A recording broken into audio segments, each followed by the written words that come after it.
فقالت أهو قال هذا؟ قالوا نعم. قالت هو لله علي نذر ألا أكلم ابن الزبير أبدا. فاستشفع ابن الزبير إليها حين طالت الهجرة فقالت لا والله لا أشفع فيه أبدا ولا أتحنث إلى نذري. فلما طال ذلك على ابن الزبير كلم المسور بن مخرمة وعبد الرحمن بن الأسود ابن عبد يغوث وهما من بني زهرة وقال لهما أنشدكما بالله لما أدخلتماني على عائشة فإنها لا يحل لها أن تنذر قطيعتي. فأقبل به المسور وعبد الرحمن مشتملين بأرديتهما حتى استأذنا على عائشة فقال السلام عليك ورحمة الله وبركاته أندخل؟ قالت عائشة ادخلوا. قالوا كلنا؟ قالت نعم ادخلوا كلكم. ولا تعلم أن معهما ابن الزبير. فلما دخل ابن الزبير الحجاب فاعتنق عائشة فطفق يناشدها ويبكي وطفق المسور وعبد الرحمن يناشدانها إلا ما كلمت وقبلت منه ويقولان إن النبي صلى الله عليه وسلم نهى عما قد علمت من الهجرة وإنه لا يحل لمسلم أن يهجر أخاه فوق 3 ليال. فلما أكثروا على عائشة من التذكرة والتحريج طفقت تذكرهما وتبكي وتقول إني نذرت والنذر شديد. فلم يزالا بها حتى كلمت ابن الزبير واعتقت في نذرها ذلك 40 رقبة وكانت تذكر نذرها بعد ذلك فتبكي حتى تبل دموعها خمارها. وبه قال حدثنا عبد الله بن يوسف قال أخبرنا مالك عن ابن شهاب عن أنس بن مالك أن رسول الله صلى الله عليه وسلم قال لا تباغضوا ولا تحاسدوا ولا تدابروا وكونوا عباد الله إخوانا ولا يحل لمسلم أن يهجر أخاه فوق 3 ليال.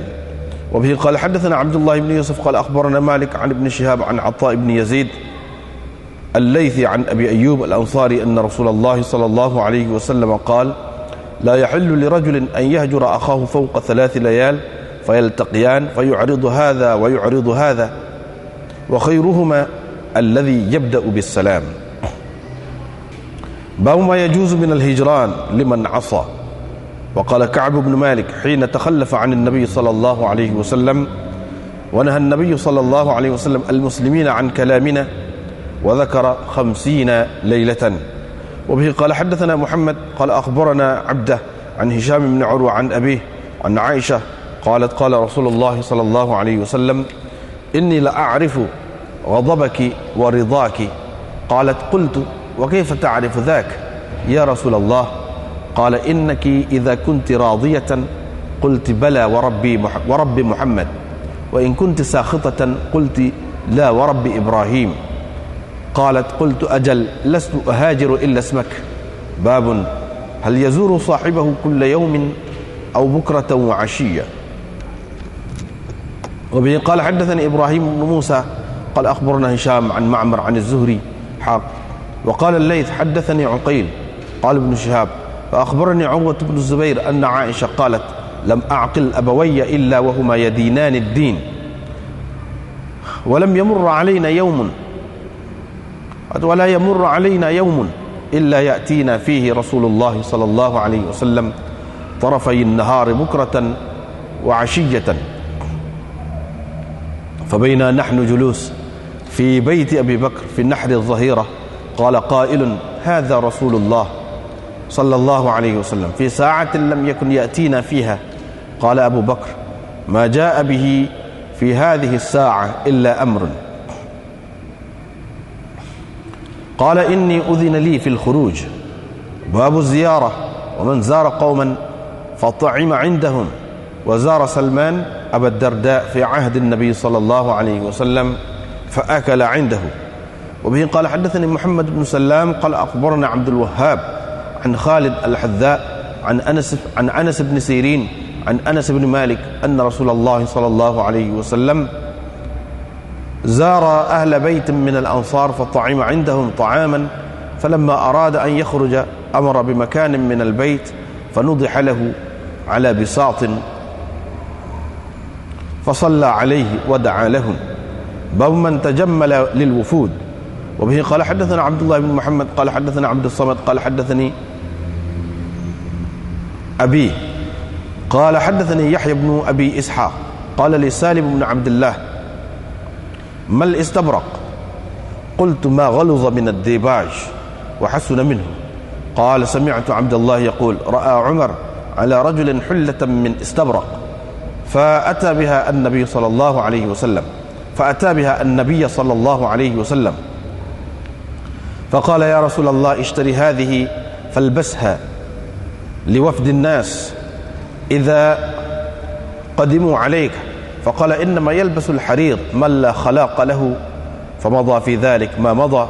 ثم إن النبي صلى الله عليه وسلم بعث إليه بحلة فأتى بها النبي صلى الله عليه وسلم فقال بعثت إلي بهذه وقد قلت في مثلها ما قلت.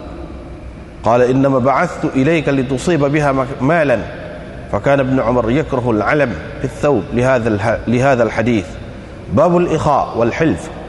وقال أبو جحيفة آخى النبي صلى الله عليه وسلم بين سلمان وأبي الدرداء. وقال عبد الرحمن بن عوف لما قدمنا المدينة آخى النبي صلى الله عليه وسلم بيني وبين سعد بن الربيع. وبه قال حدثنا مسدد قال حدثنا يحيى عن حميد عن أنس قال قدم علينا عبد الرحمن بن عوف فآخى النبي صلى الله عليه وسلم بينه وبين سعد بن الربيع. فقال النبي صلى الله عليه وسلم أولم ولو بشاة. وبه قال حدثنا محمد بن الصباح قال حدثنا إسماعيل بن زكريا قال حدثنا عاصم قلت لأنس بن مالك أبلغك أن النبي صلى الله عليه وسلم قال لا حلف في الإسلام؟ فقال قد حالف النبي صلى الله عليه وسلم بين قريش والأنصار في داري. Bab hijrah, yakni tidak bercakap dengan tidak bercakap dengan orang Islam sesama saudara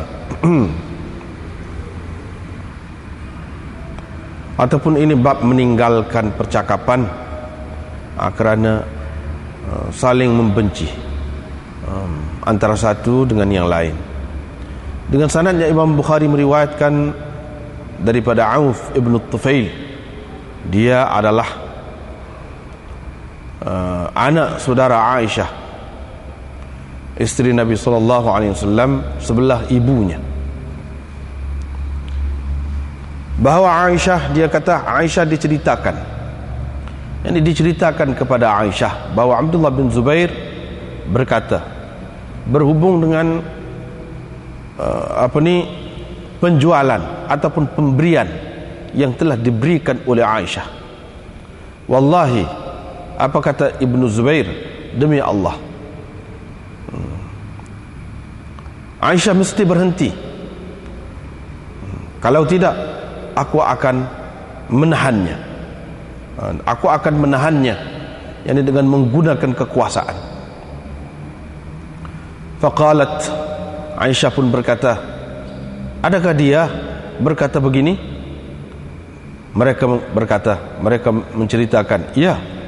Qalat, Aisyah kata, huwa lillahi alayya nadhrun. Kalau begitu aku bersumpah. Aku bersumpah kerana Allah ataupun dengan nama Allah, bahawa aku tidak akan bercakap dengan Ibnu Zubair selama-lamanya. Fastashfa'a Ibnu Zubair ilaiha hina talatil hijrah. Maka Ibnu Zubair meminta orang supaya Aisyah meminta orang supaya bercakap dengan Aisyah bagi pihaknya, yakni supaya Aisyah memaafkannya. Minta dengan orang supaya bercakap dengan Aisyah agar Aisyah memaafkannya. Hina talatil hijrah, bila telah lama tidak bertegur sapa.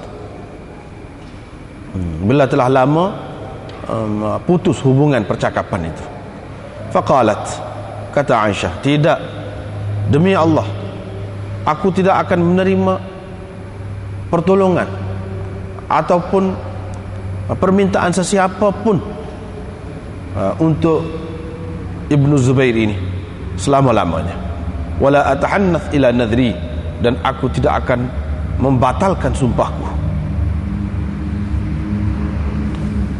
Falamma tala dhalika ala Ibn Zubair, bila keadaan itu berlalu agak lama kepada Ibnu Zubair, ini keadaan tidak bercakap itu agak lama berlalu kepada Ibnu Zubair, beliau pun bercakap dengan Miswar bin Makhramah dan Abdurrahman bin Aswad bin Abdi Yaghuth.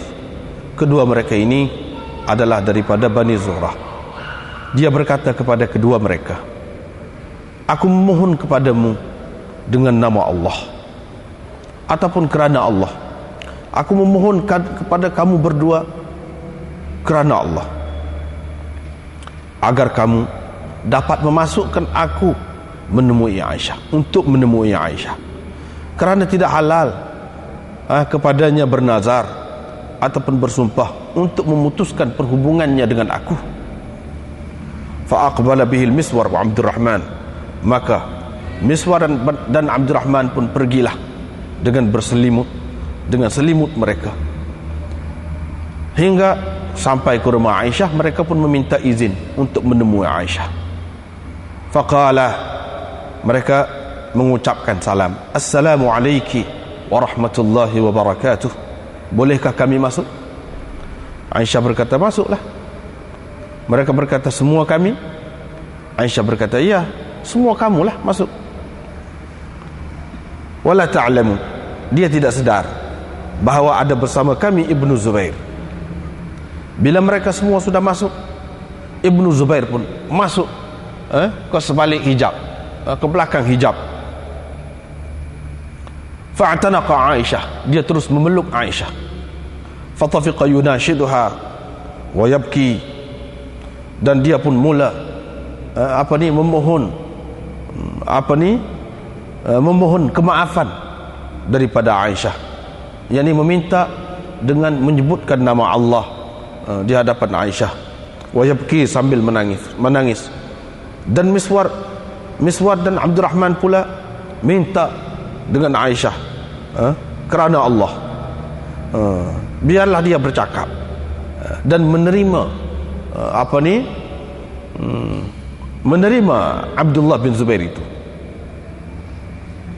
Wa yaqulan, dan mereka berkata, sesungguhnya Nabi SAW telah melarang tidak bertegur sapa atau memutuskan hubungan seperti mana engkau sendiri sudah maklum, dan bahwasanya tidak halal bagi seseorang muslim itu berpisah dengan saudaranya, yang tidak bersegur sapa dengan saudaranya lebih dari 3 hari. Bila mereka banyak memberi peringatan dan menyebutkan kesalahan kepada Aisyah, mulalah Aisyah tudzakkiruhuma, menyebutkan kepadanya, yakni tentang sumpahnya itu, sambil dia menangis. Dia berkata, sesungguhnya aku telah bersumpah. Nazartu, di mana aku telah bersumpah. Aqsamtu wan nadhru syadid, sumpah itu berat. Falam yazala biha, mereka tidak meninggalkan Aisyah, mereka terus memohon dari Aisyah, sehinggalah dia bercakap dengan Ibnu Zubair, dan Aisyah telah membebaskan kerana membatalkan sumpahnya itu seramai 40 orang hamba saya. Wa kanat tadhkuru nadraha ba'da dhalik, dan dia selalu ingat kepada sumpahnya itu selepas peristiwa tadi. Fatabki, dan terus menangis hingga air matanya membasahi kelubungnya, kain kelubung. Dengan sanadnya Imam Bukhari meriwayatkan daripada Anas bin Malik bahawa Rasulullah sallallahu alaihi wasallam bersabda, la tabaghadu, jangan kamu saling berdengki, benci membenci, jangan kamu berhasad dengki, jangan kamu bermusuh-musuhan. Wa kunu ibadallahi ikhwana, jadilah kamu hamba-hamba Allah bersaudara. Dan tidak halal kepada seseorang muslim tidak bertegur sapa ataupun meninggalkan saudaranya dengan perasaan benci lebih dari 3 hari, lebih dari 3 malam. Diriwayatkan daripada Abi Ayyub Al-Ansari bahawa Rasulullah sallallahu alaihi wasallam bersabda, tidak halal kepada seseorang meninggalkan saudaranya, yakni dengan perasaan benci lebih dari 3 malam. Fayaltaqiyan, lalu selepas itu mereka bertemu, yang ini berpaling dan yang ini juga berpaling. Wa khairuhuma, yang terlebih baik dari mereka berdua ialah yang memulakan salam. Bau ma yajuzu minal hijran liman asa. Ini bab memutuskan perhubungan yang diharuskan kepada orang yang melakukan maksiat. Yani apa yang harus dari tidak bertegur sapa itu kepada orang yang derhaka. Yani keharusan, bab keharusan. Kalau kita nak terjemah mafhum dia, bab keharusan tidak bertegur sapa dengan orang yang melakukan maksiat. Ka'ab bin Malik berkata, bila mana dia telah ketinggalan di belakang Nabi SAW, yakni bila mana dia tidak ikut serta bersama Nabi dalam peperangan Tabuk, dan Nabi SAW melarang orang-orang Islam dari bercakap dengan kami. Wa dzakara, dan dia menyebutkan, Ka'ab bin Malik ini menyebutkan 50 malam. Dengan sanadnya Imam Bukhari meriwayatkan daripada Aisyah, katanya Rasulullah SAW bersabda, sesungguhnya aku memang tahu, aku memang tahu atau memang sedar tentang kemarahanmu dan kesukaanmu. Jadi aku tahu bila kamu marah dan bila kamu suka. Kata Aisyah, aku pun berkata, bagaimana kamu tahu itu, wahai Rasulullah? Qala, kata Rasulullah, bila engkau senang hati, engkau kata, iya, demi Tuhan Muhammad. Dan bila engkau marah, bila engkau tak suka, engkau kata, tidak, demi Tuhan Ibrahim.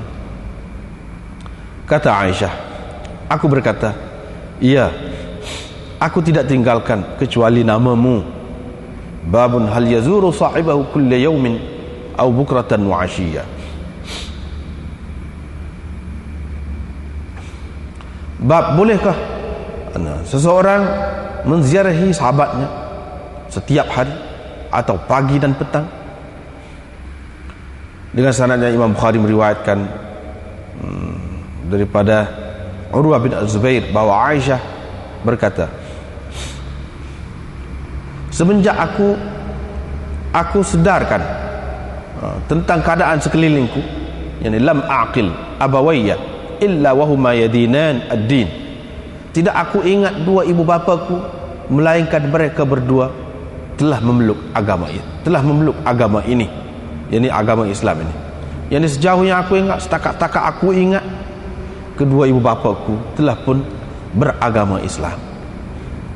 Tidak berlalu satu hari pun kepada kami melainkan Rasulullah akan datang pada hari itu, tarafayin nahar bukratan wa ashiyatan, pada dua tepi siang, yakni pagi dan petang.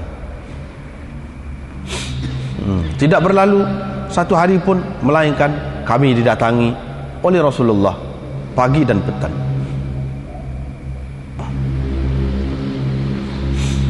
Ketika kami sedang duduk-duduk di rumah Abu Bakar di tengah hari, qala qailun, ada orang berkata, itu Rasulullah pada waktu yang tidak biasa dia datang kepada kami. Abu Bakar berkata, tentu ada sesuatu perkara penting yang membawanya datang pada waktu ini. Qala, Nabi SAW berkata, yang selepas itulah, inni udhina li fil khuruj, sesungguhnya aku telah diizinkan keluar, yakni berhijrah ke Madinah. Babu ziarah wa man zara qauman fata'ima, ini bab ziarah, dan orang yang menziarahi sesuatu kaum, sesuatu golongan orang, lalu dia makan di rumah mereka ataupun dekat mereka. Salman menziarahi Abu Darda di zaman Nabi SAW, maka dia makan di rumahnya. Dengan sanadnya Imam Bukhari meriwayatkan daripada Anas bin Malik bahawa Rasulullah sallallahu alaihi wasallam telah menziarahi satu ahli keluarga Ansar. Dia makan di rumah mereka. Dia makan makanan di rumah mereka. Bila dia nak keluar, dia suruh sediakan satu tempat di rumah itu. Maka direnjiskan satu hamparan untuknya. Lalu dia pun bersembahyang di atas hamparan itu dan mendoakan kebaikan untuk mereka. Bab man tajammala lil wufud. Ini bab orang yang berhias. Orang yang berhias untuk menerima rumbungan ataupun tetamu. Dengan sanadnya Imam Bukhari meriwayatkan daripada Yahya bin Abi Ishaq. Katanya Salim bin Abdullah berkata kepadaku, mal istabrak? Apa itu istabrak? Saya berkata, yaitu sutra yang tebal dan yang elok. Qala sami'tu Abdullah. Dia pun berkata, yang disalim, saya telah mendengar Abdullah berkata, Umar pernah melihat seorang memakai satu sut pakaian dari sutra. Dia pun membawa pakaian itu kepada Nabi sallallahu alaihi wasallam. Maka dia berkata, wahai Rasulullah, belilah yang ini, falbasha, dan kau pakailah untuk menyambut rumbungan ataupun kunjungan orang. Orang idza qadimu alaik, bila mereka mengunjungimu, bila mereka datang kepadamu. Faqala innama yalbasul harir. Maka Nabi sallallahu alaihi wasallam berkata, sutra ini hanya dipakai oleh orang yang tiada habuan baginya, tiada bahagian baginya. Famadha fi dzalika ma madha. Maka berlalulah beberapa ketika setelah itu. Setelah itu berlalu beberapa ketika. Kemudian Nabi sallallahu alaihi wasallam menghantarkan satu sut pakaian kepada Umar. Dia pun datang, Umar pun datang kepada Nabi sallallahu alaihi wasallam sambil membawa pakaian itu, satu sut pakaian itu. Faqala, seraya dia berkata, engkau telah hantarkan kepadaku pakaian ini, padahal engkau telah berkata berhubung dengan pakaian seumpama ini, apa yang telah engkau katakan? Qala, Nabi sallallahu alaihi wasallam bersabda, sebenarnya aku hantarkan kepadamu supaya engkau mendapat sesuatu, engkau mendapat harta dengannya, jadi engkau mendapat duit dengannya. Fakana Ibnu Umar yakrahul alam fi thawb. Kerana itulah Ibnu Umar tidak suka al-alam, yakni gambar-gambar pada pakaian. Lihadzal hadis, kerana hadis ini. Babul ikha wal hilf. Ini bab persaudaraan dan hilf, berjanji setia. Abu Juhaifah berkata, Nabi SAW telah mempersaudarakan Salman dengan Abi Darda. Abdurrahman bin Auf berkata, bila kami tiba di Madinah, Nabi SAW telah mempersaudarakan aku dengan Sa'ad bin Ar-Rabi'.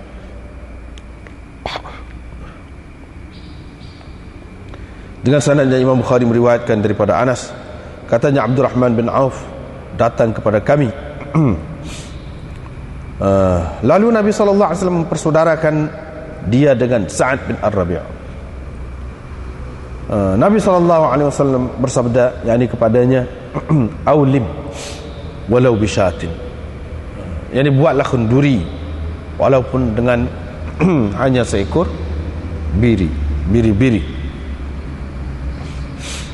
ataupun kambing.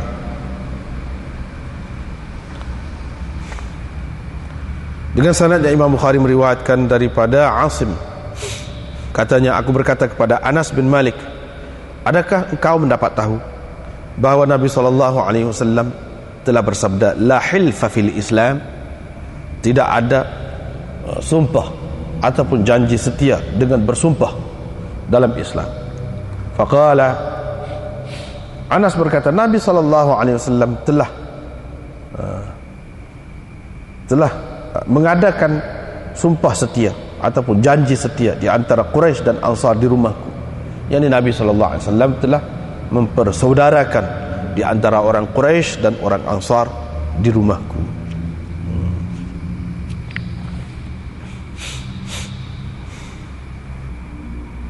Babul hijrati. Bab ni Imam Bukhari sebut sebelum ni babul kibr, bab sombong. Biasanya sombong, orang sombong telah dia tidak bercakap dengan orang tu, tidak bercakap dengan orang, tak setegur. Lepas pada tu dia buat babul hijrati. Sesuai dengan tu, sesuai dengan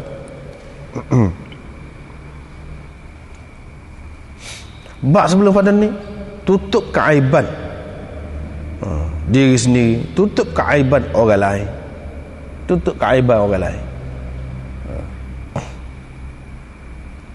Itu pun sifat sombong juga tu, tidak tutup keaiban diri sendiri. Dia menyombong, besar ke diri pula. Besar ke diri tu sendiri tak boleh dah. Kalau besar ke diri pula dengan sesuatu maksiat, lagi tak boleh. Orang sombong juga tu, ada kaitan dengan sombong. Lepas tu sombong ni juga yang menyebabkan seseorang tu tidak tegur. Dengan sebab itulah Imam Bukhari buat babul hijrati, bab tidak bertegur siapa, atau bab meninggalkan percakapan dengan seseorang Islam kerana benci kepadanya. Babul hijrah, bukan makna bab hijrah ni hijrah daripada Mekah ke Madinah tu, tak. Hijrah di sini maknanya hijran orang panggil juga, yang ini tidak kecek, tak kecek. Maksud di sini bukan tak kecek saja. Kalau kecek pura-pura senyum tak sah juga. Adakah lagu tu nak sebenarnya bercinta lah, tak sah juga. Sebenarnya nak suruh ikhlas hatilah, dengan tulus ikhlas, lepas tu baik-baik, serupa luar dengan dalam. Hak itulah hak nak. Bukan maksud tak kecek saja, tapi di sini biasanya bila orang balas tu dia tidak kecek. Sebab itu disebutkan tidak tak kecek.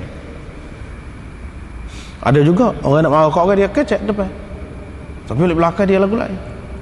Ada kena lagu tu, tak apa dah lah, dah dia kecek dah, nak hari kecek, tapi sebenarnya dalam hati tu menyimpan dendam. Adakah lagu tu dikehendaki? Tidak juga, tidak. Sebab kata saat ni lah. Sebab biasanya orang kalau balas dia tak kecek. Kecek tu melambangkan balah lah, tak boleh balah, tak boleh berkelahi.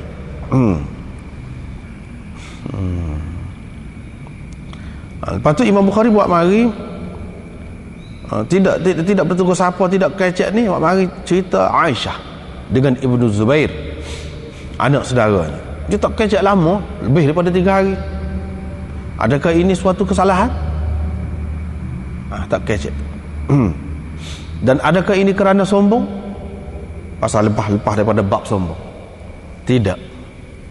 Bahkan ini termasuk dalam bab pengajaran kepada anak buah. Hak tak boleh tak kecek saat ni. Orang hak biasa, sepatutnya kita kecek, kita tak kecek dengan dia. Tapi kalau anak buah, ataupun kita tidak perlu kecek, tak apa, tak kecek lebih pada 3 hari pun, sebulan, 2 bulan, setahun pun tak apa. Ataupun kalau anak buah hak pada kita ajar dia dengan cara itu, boleh. Inilah Imam Bukhari nak cerita Aisyah, dia ada pegangan dia sendiri, kepahaman dia sendiri. Tapi Ibnu Zubair berasa serba salah benar, sedih benar dia. Pasal mak saudara dia ni tak kecek dengan dia beberapa ketika, lama lah, lebih daripada 3 hari. Setengah ulama mengatakan Aisyah tidak salah, dia tak kecek tu, tak kecek sebab tak jumpa dengan Abdullah bin Zubair lebih daripada 3 hari. Lepas tu kalau jumpa pun bukan serupa dengan orang lain juga, balik tabir. Tapi pendapat itu tak kena. Kalau tidak, apa perlu bubuh dalam bab ni? Kalau tidak, apa-apa ya Abdullah bin Zubair siapa sedih gitu mau tak kecek. Ini maknanya ada sesuatu. Dan memang pun dalam hadis ni menyebutkan ada perkara yang menyebabkan mereka ni jadi terkeduh hati. Ni Aisyah ni terkeduh hati dengan siapa? Dengan Abdullah bin Zubair. Abdullah bin Zubair ini anak saudara yang paling disayangi oleh Aisyah. Selepas Nabi SAW, selepas ibu bapa dia, hak paling dia sayang diketahui dalam sirah Abdullah bin Zubair. Dan Abdullah bin Zubair ni anak akak dia lah, anak akak dia.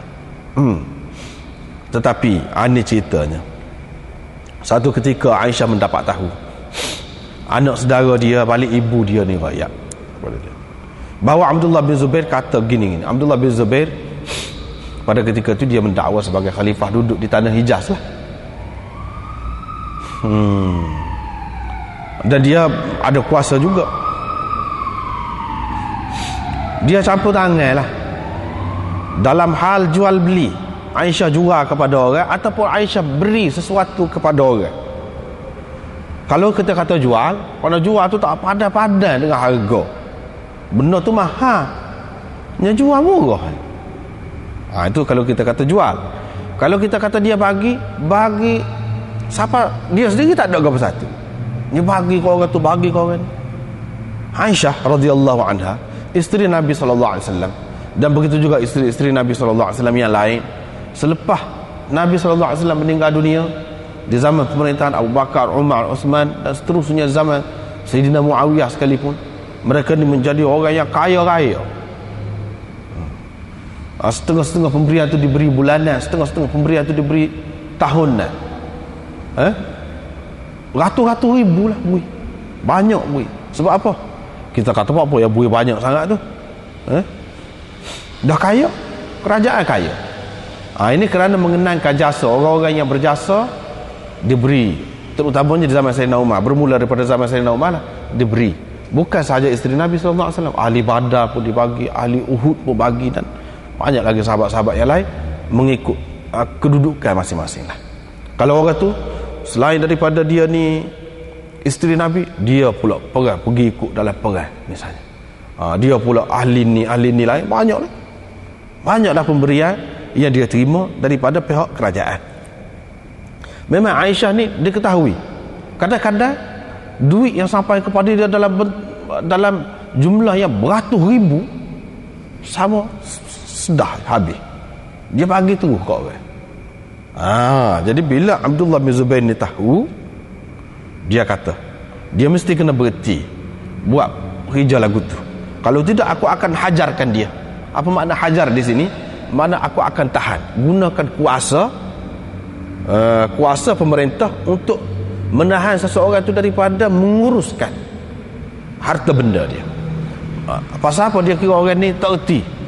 Mana kerajaan ni dia boleh tahan orang kerana orang tu gila ke, kerana orang tu bodoh ke, tak pandai nak menguruskan pitih dia, boleh jadi akan membahayakan diri dia sendiri, akan merosakkan masa depan dia sendiri. Dengan sebab itu kerajaan boleh campur tangan, boleh tahan. Jadi kalau dia jual apa, tidak sah, tak laku, tak jadi, boleh dibatalkan jual beli dia. Begitu juga kalau dia beri apa-apa, tak boleh diambil kira. Sebab apa? Boleh dibatalkan semula, balik kepada dia. Dia tidak boleh jual. Serupa apa ni? Serupa juga dengan orang yang muflis, orang yang bankrupt. Kerajaan boleh menahan harta dia, menahan dia daripada menguruskan harta benda dia. Tak boleh jual, dia tak boleh beli, tak boleh. Kalau dia nak beli bos, kadang nak beli makanan harian, itu tak apalah. Kalau nak beli benda besar-besar, tak boleh, tak laku. Dalam masa sekian-sekian, dia tak boleh. Beginilah Abdullah bin Zubair nak buat kepada Aisyah. Tentu sekali kita kata Aisyah ni tidak muflis, tak ada muflis, dia tak ada menego, tak ada apa. Dan nak kata dia ni gila, tak ada gila. Nak kata dia bodoh pun tidak. Ini cara dia, dia faham daripada Rasulullah SAW. Dia buat gitu. Dia pun tanya, iyakah dia kau kata lagu tu? Dia pun bahasa heran lah. Dia orang pandang, mana kecek lagu tu? Dia kata lagu tu kah? Orang pun kata iyalah, dia kata lagu tu. Kalau lagu tu aku bersumpah, aku tak sekecek sama dengan dia. Ini benda orang buat kebajikan, mana dia kira gitulah, ikut dia lah. Aku tak sekecek sama. Bila begitu Abdullah bin Zubair pun sedih. Tak sih nak jumpa, tak sih. Lama lah, lebih daripada 3 hari ni Abdullah bin Zubair sedih ni. Bila minta dengan orang tu, orang ni minta lah tolong biar dia maaf lah, biar dia nak jumpa agak dengan kita. Tak sih jumpa. Akhir sekali dah lama ni dia pun jumpa kecek dengan Miswar bin Makhramah dan Abdurrahman bin Aswad supaya pergi minta tolong biar dia pergi kira lah kecek dengan Aisyah tu biar boleh maaf lah kepada dia. Ginilah bawa dia pergi sekali, lepas tu kira biar dia boleh masuk dalam. Tak boleh masuk dalam rumah. Sampai begitu sekali sahabat ni. Seperti anda sudah cerita dah baru ni, sahabat-sahabat ni kadang-kadang kerana benda kecil dia tak boleh. Canggah dia. Kalau dia faham lagu tu. Macam Ibnu Umar tak kecek dengan anak dia sampai mati. Tak kecek. Pasal apa? Pasal tegur dia. Dia rakyat hadis canggah selalu.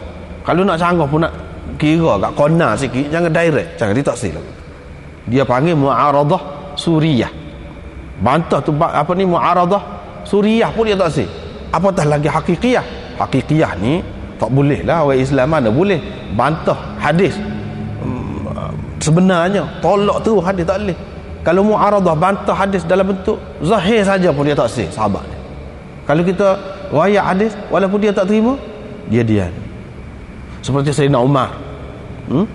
Apabila orang cerita hadis, isteri dia cerita hadis, isteri dia Atikah nak pergi masjid, Sayyidina Umar faham dia tak boleh orang perempuan pergi masjid, dia tak pergi.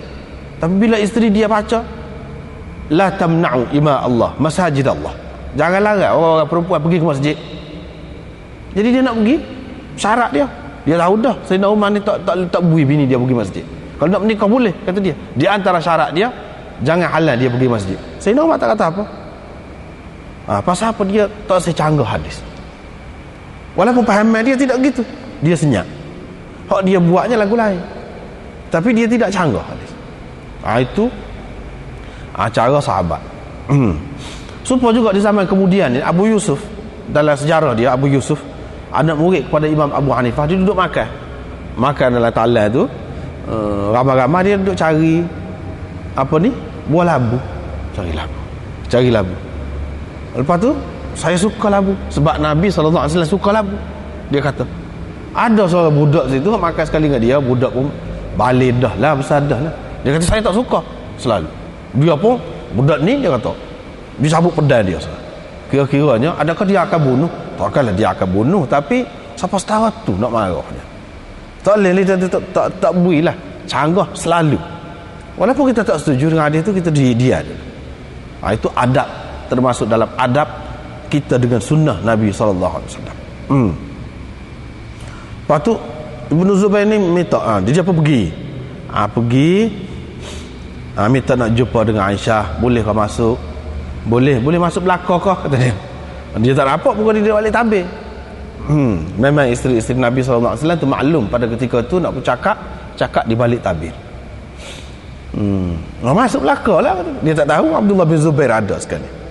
Bila masuk dalam, ada lagi tabir dalam, Abdullah bin Zubair pun moga anak saudara dia, hak dia duduk perak, masuk selalu balik tabir tu, pergi dakak dia. Bila pergi dakak tu, lepas tu dia tu pun katalah, mintalah kerana Allah, kata dia, dengan nama Allah mintalah, terimalah dia. Dan dia minta maaf dan ni macam-macam lah kata. Tak sih lah. Marah sungguh lah. Tak sih. Abdullah bin Zubair pun lagu tu juga kerana Allah ni minta maaf lah. Dia tidaklah maksud siapa lagu tu, dia pun tidak suka gitu nak jadi. Tak boleh. Maknanya pasal ni orang cerdik. Mana kita jangan duduk mana-mana. Nak kata nak ajar macam buat dia ni bodoh. Hak tu dia marah. Dia pun dah Miswar dan Abdurrahman ni kacak juga kata gitu gini. Dia pun kata gini, saya ni sudah sumpah dah. Hak tu jadi berat. Dan sumpah-sumpah ni benda berat, kata dia. Benda berat. Lagu mana kalau nak terima dia? Sebab dia kata lagu tu lah. Dia kata lagu tu kira bercanggah dengan sunnah lah. Ayah dia dulu pernah kurban segala harta dia untuk agama. Apa salah ni? Nabi SAW tak kata gapo. Malah dia kira gitulah. Adakah patut kita nak kata tak boleh, dia ni sudah jadi tak cerdik, kita kena kawal harta benda dia kerana dia telah kurbankan harta dia di jalan Allah? Adakah patut kita nak kata gitu? Tak boleh lah. Lepas pada tu demo tu pun duduk sebut gini lah, moga tak boleh kan Nabi SAW kata gini kan. Lepas tu tahu dah juga, engkau pun tahu dah.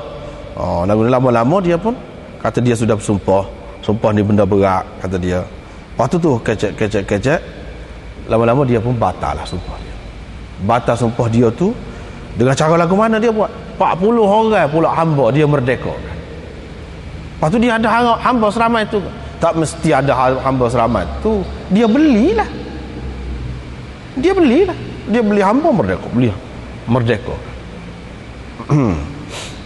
Kira-kira je kalau kita tengok dalam sejarah Islam ni, dengan sahabat-sahabat yang begini murah, kadang-kadang benda-benda macam ni mengikut setengah ulama. Macam Imam Malik kata, dia kata tak jadi apa ni, sumpah dia ni, nazar dia ni lara, kata dia. Sebab apa? Dia menazar untuk maksiat, kata dia. Nazar ni menazar berupa maksiat ni, kata dia, langgar perintah Allah. Nazar-nazar ni hak boleh, dia nak meninggalkan sesuatu yang diharuskan, bukan meninggalkan sesuatu yang tidak diharuskan. Ni tidak diharuskan, bukan Nabi SAW kata dah tak boleh, tak kecek lebih daripada 3 hari. Nazar tu mana tak jadi, hampa begitu saja. Imam Malik kata lagu tu. Lepas tu apa dia buat lagu ni? Dia buat lagu ni pasal dia takut kepada Allah SWT, suka rela dia, bukan kerana wajib atas dia kau lagu tu sebanyak tu. Lagu ni cara nak kafarah nazar dia tu, tidak, ini sukarela dia. Jadi Abdullah bin Zubair pun tak kata apa. Kalau kita duduk sebut saat ni, iaitu di zaman permulaan Islam ni kira-kiranya ramah hamba tu, tetapi kerana ada hukum-hukum Islam yang seumpama ini, setengah-setengah tu tidak untuk kafarah pun, sengaja kan, macam Aisyah tidak kena lagu ni nak membatalkan sumpah dia tu, tapi dia sengaja buat. Kira-kiranya ramai benar hamba-hamba saya yang telah dimerdekakan, hampir-hampir tak ada lah kita kata hamba saya tu, dengan sebab hukum Islam ataupun perintah Islam, kalau gini kena merdekakan hamba, kalau gini kena merdekakan hamba. Dan ini juga menunjukkan bahawa Islam tak suka hamba tu, tak suka hamba, tak suka kepada sistem perhambaan. Lepas tu dianya kalau ingat kepada sumpah dia, nazar dia dulu, menangislah dia, menangis sungguh-sungguh sehingga basah kain kelubung Aisyah. Begitulah ceritanya. Jadi ulama mengatakan di sini tidak bertegur siapa ni kalau sekiranya ada sebab munasabah, mana tak apa. Kalau tak bolehnya, tak ada sebab munasabah, tak ada sebab munasabah. Ada sebab munasabah macam di sini boleh. Yang seumpama itu, ya ini kerana agama, bukan kerana peribadi, kerana itu tidak, tapi kerana agama. Tak apa, mana tidak kecek dengan seseorang tu kerana agama, bukan ada kepentingan peribadi. Seterusnya hadis ni sudah kita jumpa dah. Nabi SAW melarang seseorang itu tidak bercakap dengan saudaranya lebih daripada 3 malam atau 3 hari. Lagu mana orang tak bercakap tu? Iaitu hak ni bila kalau jumpa ni paling lah kelain, hak ni paling lah kelain. Hak lagu tu tak sih. Kalau kebetulan tak ada apa benda yang nak bercakap, lepas tu tak bercakap, tak apa hak tu. Kalau tak ada benda yang nak bercakap, hak benda perlu. Ni tak memang kerana benci. Sebab itulah kita kata tidak bercakap kerana benci. Dan kalau ada 2 orang hak lagu ni, hak paling baiknya, hak lebih baik. Hak mana hak lebih baik? Iaitu yang memulakan salam, yani assalamualaikum, dia beri salam. Hak tu lah hak baik. Maknanya hak tegur dulu, hak tu lah hak lebih baik. Adakah memadai dengan tegur beri salam gini saja? Setengah ulama kata pada beri salam gitu saja. Setengah ulama kata, termasuk Imam Ahmad, dia kata tak pada, dia kena balik puasa. Kalau dulu bukan sekadar beri salam, kecek mesra, lagu tu baru jadi. Kalau tidak, tak jadi lagi. Beri salam saja, waktu semula tidak mesra, sekadar beri salam, tak jadi. Setengah ulama pula dia kata tak apa dah, kalau beri salam itu pun tak apa dah. Tetapi Imam Ahmad itu lebih molek, sebab maksud sebenar daripada beri salam tu pun ialah mesra lah. Bau ma yajuzu minal hijrah. Pasal ni nampak tak boleh, babul hijrah tak boleh. Sahabat-sahabat ni pun kata kepada Aisyah tak boleh lagu ni gini-gini. Dua orang tadi. Ibnu Zubair pun lagu tu juga. Aisyah pun ingat hak tu lah. Sebab itulah dia sedih juga tu, kok mana-mana pun dia sedih juga. Lepas tu Imam Bukhari buat mari pula hak mana hak bolehnya, yang dibolehkan, tidak bertegur siapa yang dibolehkan, iaitu tidak bertegur siapa, tidak bercakap dengan orang yang melakukan maksiat. Hak ni tak apa. Setara tadi tak apa juga. Maknanya Imam Bukhari nak cerita hak tadi, selain daripada kerana agama, selain daripada tu dia ni termasuk orang-orang sekeliling kelalai kita, anak pinak kita, anak saudara kita, tak apa, dia beza daripada orang lain. Mana kalau kita tak kecek, kita tak layan dia, tak apa. Sebab apa? Sebagai pengajaran kepada dia.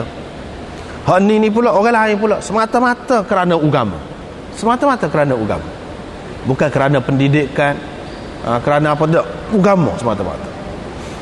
Iaitu apa dia? Cerita Ka'ab bin Malik ni, hak tak pergi, 3 orang yang tidak pergi perang Tabuk.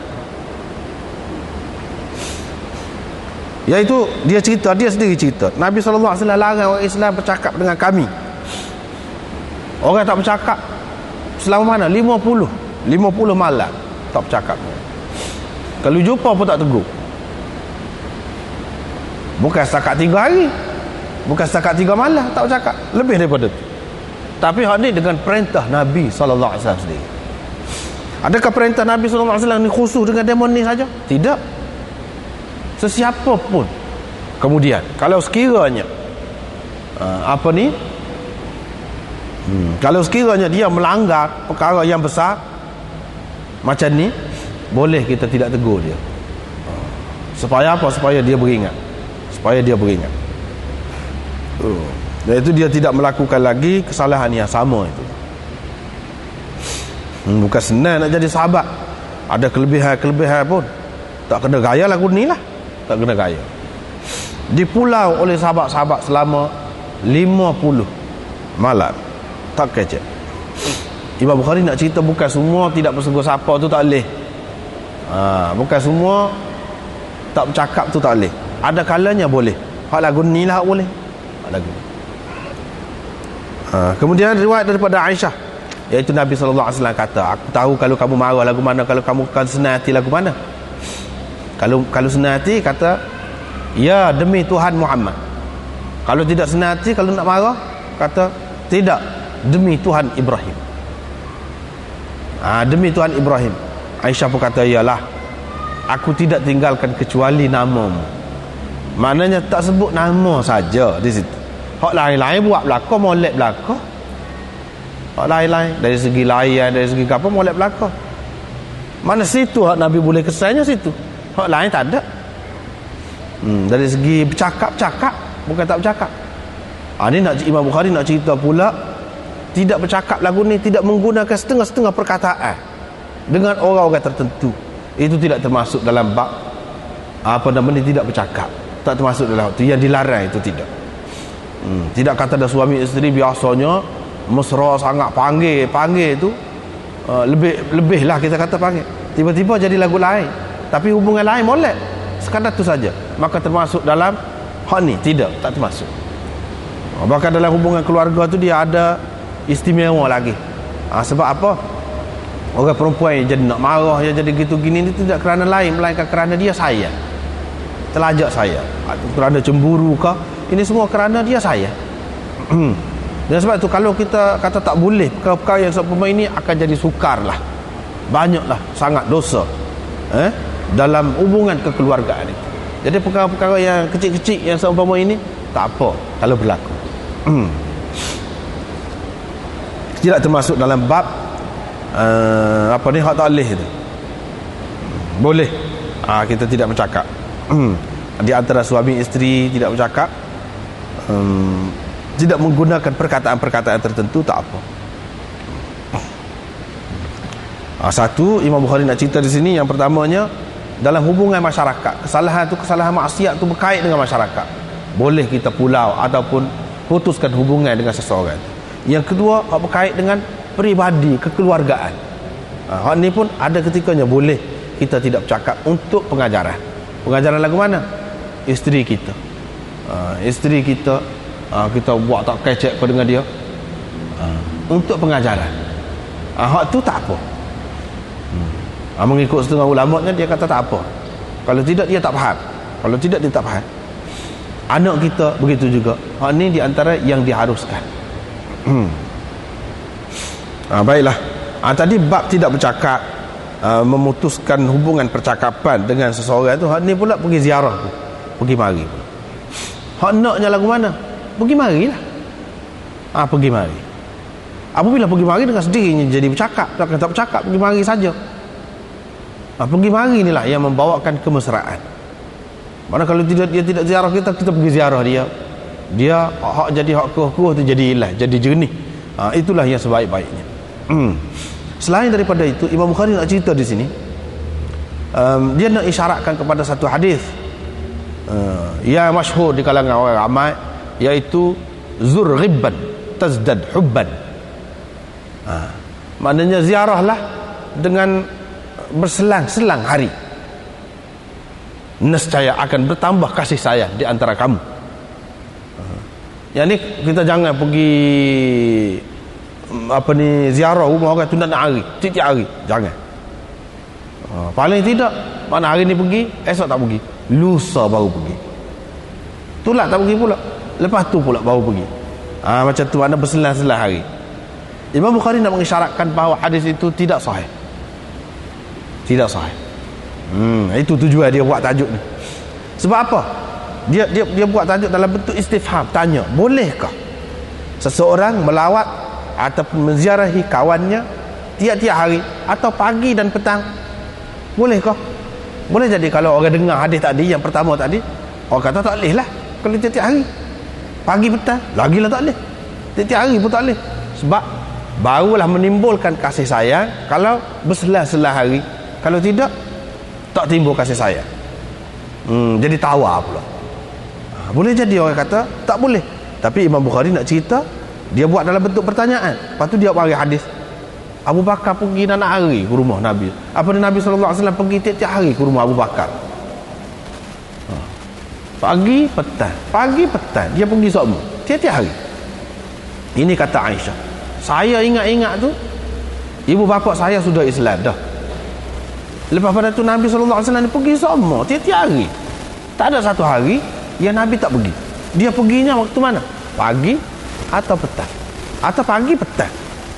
Dia pergi dua-dua. Begitulah caranya Nabi SAW. Hak ni hak Nabi SAW sendiri buat.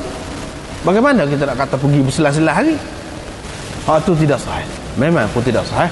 Dalam kitab-kitab yang utama, kitab-kitab yang mu'tamad, dalam hadis ini tidak ada hadis itu. Tapi banyak riwayat itu, banyak. Dalam Mustadrak Hakim dan lain-lain ada hadis itu. Tapi dia dhaif. Imam Bukhari nak cerita tak boleh pakai itu. Ataupun kalau kita nak pakai juga itu, tengok keadaan.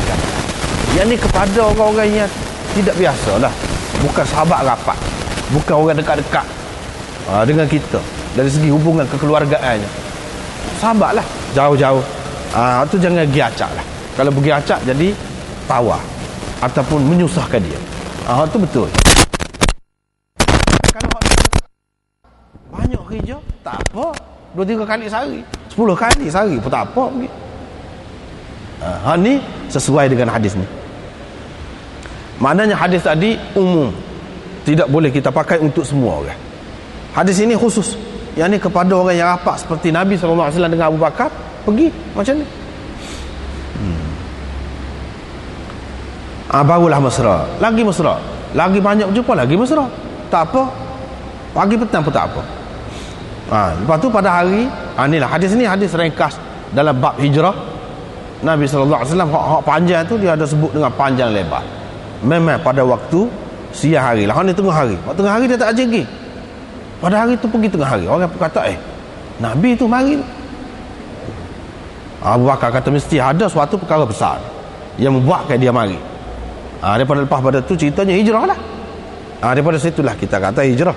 Dalam kitab Bukhari ni Sahih Bukhari ini berlaku pada waktu siang hari, bukan pada waktu malam. Tak ada pun sebut Sayyidina Ali tidur atas katil Nabi SAW ke apa, orang duduk kepul rumah ke apa, tu tak ada semua. Itu cerita hak lain, cerita sirah. Bukan dalam kita hadis hak mu'tamad, hak besar-besar mu'tabar ni tak ada. Tak ada. Nabi SAW pun pergi cerita, kata telah dibenarkan kepadaku untuk keluar. Keluar di sini maksudnya berhijrah. Sebab Abu Bakar kata dah. Sebelum pada tu dalam cerita hak panjang ni lah. Ni hak ringkas. Nabi SAW kata dah. Abu Bakar nak pergi hijrah, dia kata tunggu, tak usah pergi. Sebab apa? Nak sekali kau? Ya, Nabi kata nak suruh dia pergi sekali. Memang Nabi SAW nak Abu Bakar pergi sekali dah. Abu Bakar pun sudah siap-siap dah. Berapa bulan sebelum pada tu. Siap-siap dah. Kenderaan apa duk tunggu masa.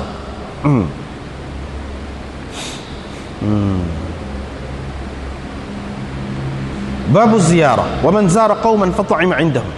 Ini bab ziarah. Bila pergi ziarah, bolehkah kita pergi ziarah, kita pergi makan pula rumah orang tu? Tadi pergi ziarah saja. Setiap hari. Kalau pagi petang, setiap kali pergi kena makan sok, mau berat juga tuan rumah lah tu. Jadi macam mana dia ada? Ziarah dan orang yang ziarah satu kaum ataupun ziarah sesiapa, dia makan di rumah mereka. Boleh ke tidak? Imam Bukhari buat mari hadis ni. Iaitu satunya Salman pergi rumah Abu Darda, dia makan di rumah Abu Darda. Ini amalan sahabat. Lepas pada tu Nabi SAW sendiri pergi ke rumah Anas, dia makan di rumah Anas. Tak apa.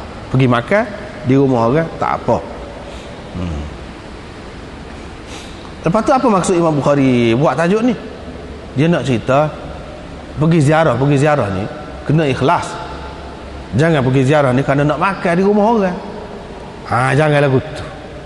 Tapi kalau orang tu sediakan makanan untuk kita dengan sukarela dia, dengan kita tidak tuju, ni kita tuju pergi pada masa makan, jangan buat lagu tu, tak kena menyusahkan orang. Tapi kalau kita pergi tidak masa tu, tuan rumah nak menyediakan makanan apa yang ada pada dia, tidak salah. Tidak kata dalam Islam ni ajar mana kalau orang pergi rumah kita kosong, tak ada beri makan ke apa satu. Tidak. Hak semua leknya memang beri makan apa yang ada. Jangan susah-susah. Sekadar apa yang ada. Dan orang yang pergi itu pula jangan tuju nak makan. Biar ikhlas. Dan kalau ada orang bagi makan, itu tidak mencacatkan keikhlasan, ketulusan hatinya untuk pergi ziarah tu, tidak mencacatkan apa-apa. Asalkan memang dia tu memang ikhlas. Tak apa. Walaupun dia tidak bawa gapa-gapa, lepas tu orang siapkan makanan untuk dia, tak apa. Tapi janganlah kerana itu kita pergi ke rumah dia. Barulah jadi mesra. Kalau tidak jadi mesra, jadi nak marah, jadi tak sekecek pula. Dia ni tak reti. Kalau kita mari rumah kita makan, cari masa makan semua. Jadi hubungan pergi mari itu tak kena kaya, jadi balah juga. Jadi tidak bertegur siapa. Itu sebab apa? Kerana tak kena cara. Kalau pergi makan dia tak kena kalau ni. Tak apa kalau tidak menyusahkan dia. Kalau dia apa yang ikhlas ada pada dia, tak apa. Dia awak keluar. Dan kita tidak tuju, tidak maksud, kita pergi dengan ikhlas. Itulah yang sebaiknya tuan rumah sediakanlah apa-apa. Apa yang ada, walaupun air segelas pun. Tapi kalau tidak begitu pun tak apa, tengok keadaan lah. Tengok keadaan. Dan begitu juga pergi orang yang pergi tu molek bawa sesuatu. Tapi kalau tidak bawa pun tak apa, terutama hak pergi mari sokmo. Kalau kena bawa sokmo beratlah kalau ni kalau lama-lama sekali, eloklah kita bawa sesuatu, terutama takut menyusahkan dia. Macam adat orang kita memang bagus, tapi kadang-kadang lah lebih pula. Adat orang kita memang bagus, dia bawa. Sebab apa? Kadang-kadang dia tidak bercadang apa-apa, jadi serba salah dia malu ke dia apa ke. Sekurang-kurangnya kalau dia mari itu boleh waktu pula ke dia. Sekurang-kurang.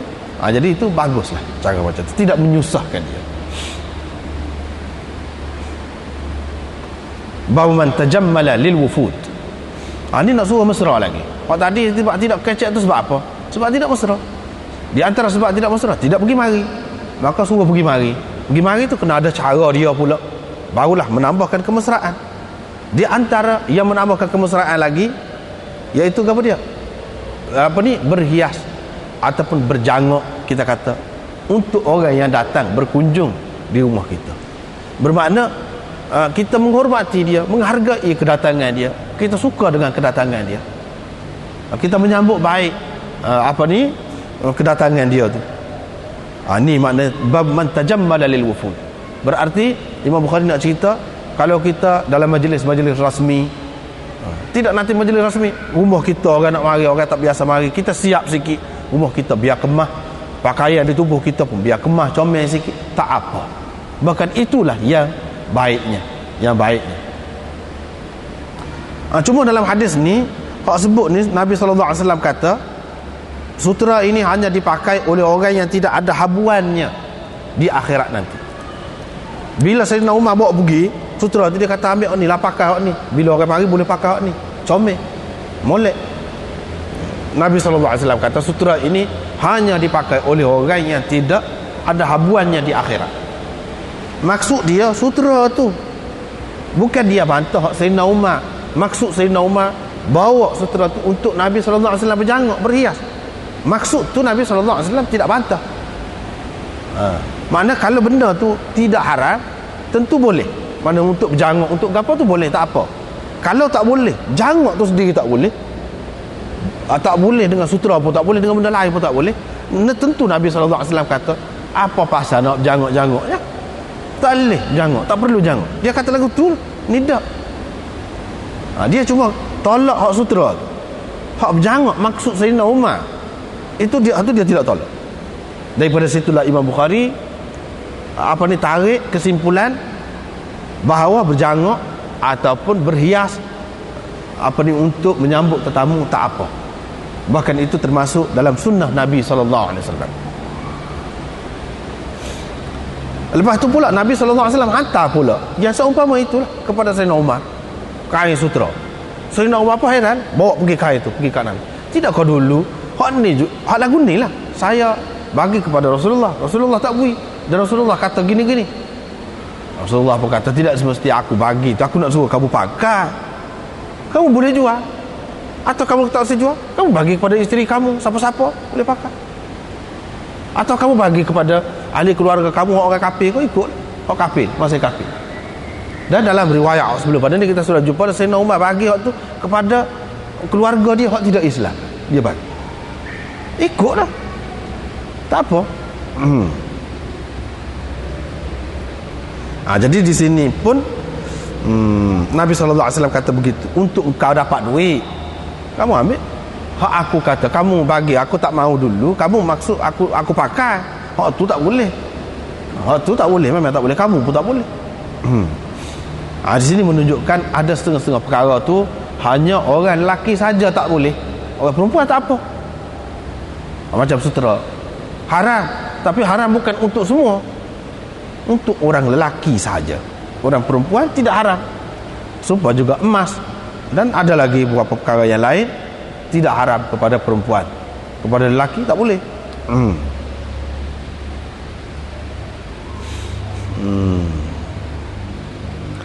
Ini makna boleh kita berhias untuk tetamu, untuk rombongan yang datang. Rombongan yang datang kepada Rasulullah ni macam-macam pada masa itu, terutamanya selepas daripada perjanjian Hudaibiyah pada tahun yang ke-6 tu, banyaklah rombongan yang pergi kepada Rasulullah SAW.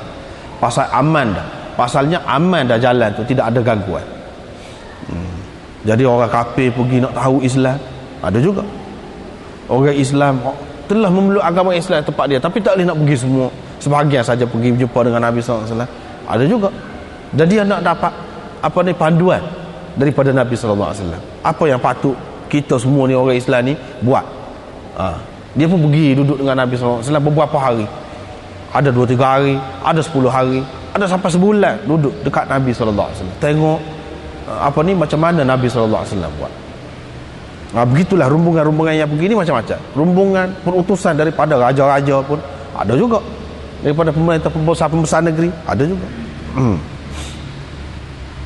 Ini menunjukkan, hadis ini juga menunjukkan bahawa tidak salah ada pakaian khusus, pakaian rasmi untuk sempena atau sempena sesuatu majlis ataupun keadaan-keadaan tertentu, tidak salah, tak salah. Bahkan ada sunnahnya daripada Nabi SAW. Babul ikha wal hilf. Ini lagi mesra lagi. Persaudaraan dan janji setia atau sumpah setia sesama saudara. Boleh ke tidak? Imam Bukhari buat bagilah hadis. Apa tak bolehnya? Dan Nabi SAW sendiri buat. Mempersaudarakan orang tu dengan orang ni. Boleh. Iaitu Nabi SAW mempersaudarakan di antara Salman dengan Abu Darda. Boleh. Padahalnya apabila Islam itu saudara dah. Ni dah saudara secara khusus, terutamanya di permulaan Islam tu, di permulaan hijrah tu. Memang ada maksud Nabi SAW yang tersendiri. Saudara ni memang rapat sungguh lah. Siapa boleh terima pesaka antara satu dengan yang lain. Kalau orang ni mati, orang ni boleh terima pesaka. Siapa lagu tu? Tapi kemudian itu sudah dimansuhkan. Inilah dia cerita Abdurrahman bin Auf telah dipersaudarakan oleh Nabi SAW dengan Sa'ad bin Ar-Rabi'. Lepas tu ini hadis ringkas, hadis yang panjang dulu kita sudah jumpa ada. Abdurrahman bin Auf nikah. Lepas tu nampaklah wangi-wangi di tubuh dia terpakai comel. Nabi SAW tanya, mana comel? Dia pun kata dia nikah begitu gini. Nabi SAW pun tak tahu. Tak apa. Lepas tu Nabi SAW pun kata, kalau lagu tu kena buat kenduri tu. Kendurilah, walaupun dengan hanya seekor biri ataupun seekor kambing. Kita sudah jumpa dah hadis ni dulu, sudah bincang dah. Satu lagi maknanya, kalau orang yang susah, kalau kepada orang yang susah, mana buat kendurilah.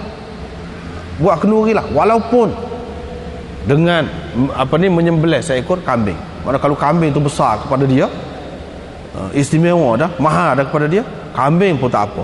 Maknanya buat baik besar pun tak apa kalau kita ada kemampuan. Itu makna satu lagi. Satu lagi maknanya, paling tidak buatlah sembelihlah kambing ke ataupun biri, paling tidak. Kedua-duanya boleh boleh. Lepas pada tu riwayat daripada ni Asim kata, aku berkata kepada Anas bin Malik, adakah engkau mendapat tahu Nabi SAW bersabda, la hilfa fil Islam, tidak ada hilf dalam Islam. Dia kata apa tak adanya? Ada, Nabi SAW sendiri melakukan. Lepas tu hak ni mana tak ada? Memang ada. Dalam hadis yang sahih pun ada, tetapi maksud dia tidak seperti yang dipaham oleh umum. Ini menunjukkan setengah-setengah hadis itu kita tak boleh pakai mengikut zahir apa yang kita faham, hak zahir ni, ataupun mengikut sejarah hak dulu, tak boleh. Kadang-kadang dia pakai dengan maksud lain dah. Cuba kita tengok di sini nombor 9 kalau dalam kitab ni, dalam kitab kita ni nombor 9, hasyiah nombor 9. La hilfa fil Islam. Apa maknanya? Lianna al-hilf lil ittifaq wal Islam qad jama'ahum wa alafa baina qulubihim fala hajata ilaih. Kerana hilf, yang bersumpah ni, berjanji setia ni adalah untuk bersepakat dan untuk Islam. Lepas tu dah Islam ni sudah mengumpulkan mereka, jadi satu padu dah, mesra dah. Tak perlu lagi kepada hilf ni. Ceritanya di zaman jahiliyah mereka saling bersumpah untuk menolong sekutu. Mana kalau sekutu kabilah ni bersekutu dengan kabilah ni, maka dia akan buat perjanjian, bersumpah untuk saling tolong menolong. Begitu. Dia kata walau wa kanu fil jahiliyah yatahallafun ala nasr al halif walau kana zaliman wa ala akhdh al tha'r min al qabilah bisabab qatl wahid minhum wa nahwi dhalik. Mana zaman jahiliyah dulu, bila sekutu ni, satu kumpulan bersekutu dengan satu kumpulan, dia berjanji setia lagu mana? Kalau kumpulan ni hak sekutu dia ni kena buat nyaya, dia akan menuntut bela, dia akan tolong. Kalau sekutu dia tu satu orang saja mati di pihak sekutu dia, dia akan balas dendam terhadap musuh sekutu dia, walaupun dengan membunuh ramai bilangan di sebelah musuh itu. Itu satu. Lepas tu dia akan menyokong sekutu dia, walaupun sekutu dia tu zalim, buat nyaya ke orang, dia akan sokong juga. Ini hilf, sumpah yang macam ni hak zaman jahiliyah tu, hak ni lah hak Nabi nafi. La hilfa fil Islam, tidak ada hilf dalam Islam, tidak ada janji setia atau sumpah setia dalam Islam, sumpah setia hak lagu tu yang maklum di zaman jahiliah.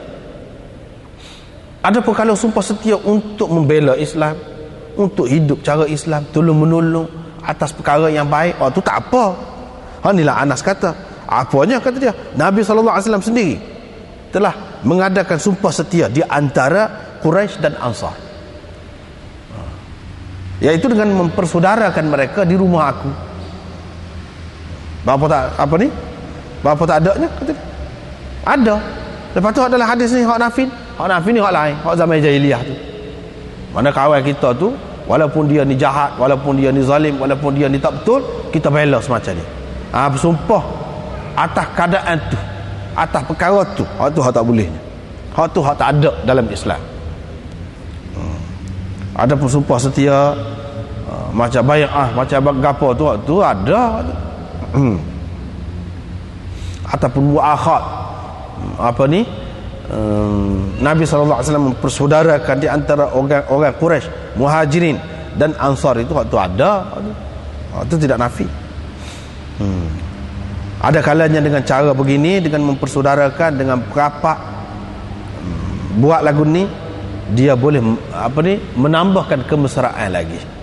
Kita kena cari jalan-jalan yang boleh mengeratkan lagi perhubungan, bukan putus hubungan, bukan tak kecek, bukan balah, bukan saling menyombong diri, tidak, tetapi kena buat sesuatu yang semakin erat lagi, semakin baik lagi hubungan, dengan apa cara sekalipun. Dengan apa cara sekalipun. Macam-macam sekarang ni orang buat keluarga angkat, orang buat bapa angkat, orang buat keluarga angkat, orang buat ni anak angkat, kampung angkat lah, macam-macam. Ikutlah asal benda baik, benda boleh ke arah yang lebih baik, hak tu tidak salah. Buatlah ke arah yang lebih mesra, lebih membantu masyarakat, apa cara pun, hak tu tidak salah, tak apa. Hak naknya lagu terubahkan. Babut tabassum wa dhih, ini bab senyum dan suka. Sekat itulah, wallahu a'lam.